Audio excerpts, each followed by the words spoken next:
Before every incarnation, our soul goes through what is called the life selection process. This is when our soul decides the people, places, situations, and experiences that are destined for us. And one of the components to this is the soul contract. Today, we're going to talk a little bit more around what the soul contract is, and I'm going to teach you two techniques that you can use to either shift the energy of the contract or to finalize that contract altogether. These techniques are very helpful if you have relationships that either you want to keep intact, but they're currently struggling, or you want to release that relationship completely. If you're new here, welcome. If you're returning, welcome back. My name is Crystal Cook, and I teach soul-led humans how to heal themselves and others. And if this content is resonating, please hit the like button and subscribe so that you're notified when I release more content. So let's dive on in. I want to think about first the life selection process. So remember that when we're going through this process, when our soul is going through this process, it's determining what it is that it wants us to experience in that upcoming incarnation. And to do that, it's going to take a look at all of our previous lives, and it's going to evaluate what lessons have we already learned? What have we done really well with? What have we mastered? Versus what might we have been struggling with? If there's been a recurring problem or pattern that we've looped through lifetime after lifetime, then it's likely that our soul is going to choose for us to experience that again to give us the opportunity to master that lesson. Now, another component of the soul contract is karma. So if we have unbalanced karma, whether we are due to receive good karma or we have karma that needs to be paid back, that's going to be considered in the soul contract establishment too. So let's use an example here. Let's say that we have historically had a pattern of self-sacrifice. Lifetime after lifetime, we struggled with self-sacrificing ourselves at the expense of other people. And so our soul determines that we're going to again go through that lesson so that this time we can master it. We may choose soul contracts then that are going to support us on that lesson.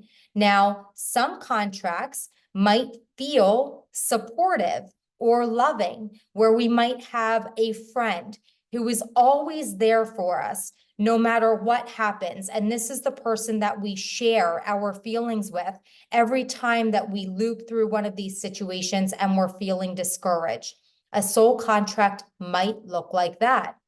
But conversely, a different soul might agree to play the role of the catalyst for that lesson. So that might show up as having an intimate partner that is emotionally unavailable, where we are faced with experiences of needing to learn to break that pattern of self-sacrifice.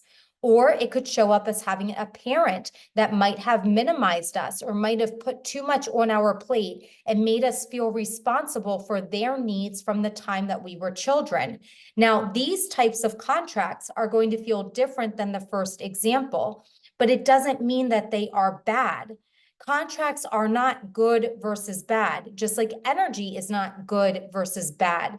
They just are, and they are all there to help us learn, grow, and heal. But sometimes what can happen is we might find ourselves in contracts where maybe we have a contract with someone and we want to stay in that contract with that person, but we just can't get the relationship right. No matter what we try, we're just cycling through together in this dynamic that's not serving us. The other example might be where we might be in a looping pattern with someone and we don't want to be in that looping pattern anymore. And we say to ourselves, you know what? I've done everything that I can do. I've exhausted all efforts, or I've just decided that this person is too unhealthy and I don't want to continue to engage with them. And I want to end the contract completely. So let me give you an example here just so that you can conceptualize. The first example that I gave you was being in a relationship with someone where the relationship is not thriving as well as it could, but we're not ready to walk away from it. The second example, let's say that we have a child with someone that we're no longer in an intimate relationship with, but we have to stay in each each other's lives because we have the child and we have to be able to co-parent. This would be a great example of that second one where we're trying to finalize that contract, even though we still have to stay in dynamic with this person so that we can continue to move forward with our lives. We can ascend and our soul can keep mastering the next lesson. No matter what the situation is, the two techniques that I'm going to teach you are going to be applicable. The first technique is going to be a spiritual technique that you can use, and this is my favorite. This technique is really great to use, especially if you are working with a contract with someone that doesn't necessarily feel safe. And what I mean by that is it doesn't necessarily have to be physical safety, but maybe you feel like they don't usually hear you or see you.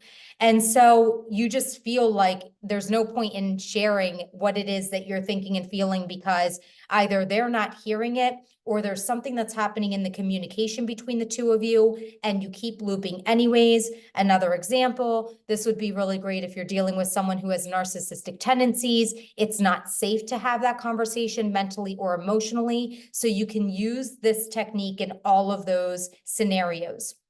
What you're going to do is make sure that you have at least 15 to 20 minutes of time to yourself, and you're going to go to a quiet and private location.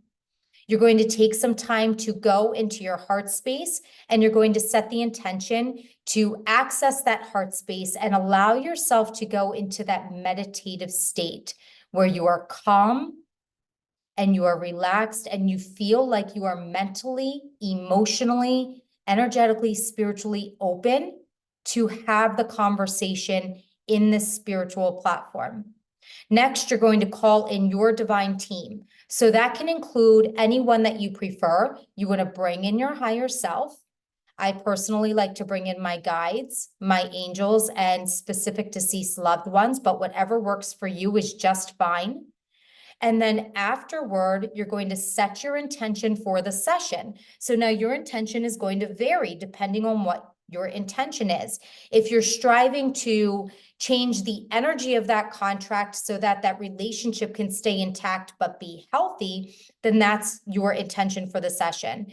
If you feel as though you've given it everything that you can, regardless of if you have to keep that person in your life or not, your intention there is going to be to help make that soul contract complete. So you're going to set your intention, and then you're going to call in the higher self of the other person in that contract. And this is where you are then going to have the conversation with them, their higher self that you typically could not have when you are in the human 3D world. And you're going to ask for the contract and for your objective to be addressed, either shifting the energy or ending the contract altogether. Now, something that's really important here is that we have to be ego aware.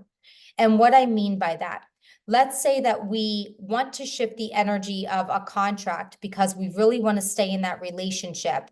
And so we're calling in the higher self of that person and we're having that conversation. We have to remember that there's a chance that that might not be the destined path, or that might not be in the best and highest good of the two of us, and we're just not able to see it from our human lens. So we want to have the conversation. We want to set the intention to shift the energy of the contract, but we want to make sure that everything is always done from the best and highest good for both parties. So we're not trying to control the free will of the other person. We're simply trying to shift the energy, raise the vibration of the contract so that we're giving it its best chance of success at thriving. Hope that makes sense there. Now so that's the first technique. So now the second technique is going to be where you are identifying the energy of the contract and you're asking yourself, what is happening inside of you that is contributing to that energy? So remember, you are inside out. What I mean by that is anything that's happening in your external reality is happening because it's a reflection of what's happening inside of you. So let's say that in the relationship, there's a lack of trust between the two people. then you're going to go back and ask yourself, well, where is there a lack of trust, or what unresolved wounds might I have that are creating this low vibrational energy here? We're not trying to shift, control, or change the other person. Again, because we don't want to impact their free will, and because any belief that we can change or control someone else could be a sign of codependency. That's not what we're doing here. We're not putting the focus onto the other person. We're striving to do everything that we can do from inside. Naturally, as we heal and we raise our vibration, we're going to raise the frequency of the contract as well. So in this example, we are identifying what wounds might be causing that lack of trust. And then we're going to shift and heal those wounds. And as we do that, that's going to shift and heal the relationship of the contract. And it's going to give that dynamic the best chance of success at being healthy. Now, in both of these techniques, what you can do as an added layer of oomph is do an energy clearing, where you are clearing the energy between you and this other person. This is really important because naturally, right, there are energetic cords and attachments. There are psychic and energetic attacks. Wounding happens. All of this stuff goes back and forth because everything's an energetic exchange. So clearing the energy out on a regular basis will also support this process. If you do not know how to do energy clearings, that's okay. I created a video a few days ago, go back to it. That's a 10-minute energy clearing. And so what you can do is you're going to bring your awareness to this contract. You're going to set the intention to clear the energy of the contract to make it as healthy as possible, or align it to whatever intention is best suited for you. And then you're going to listen to that energy clearing and allow that clearing to take place.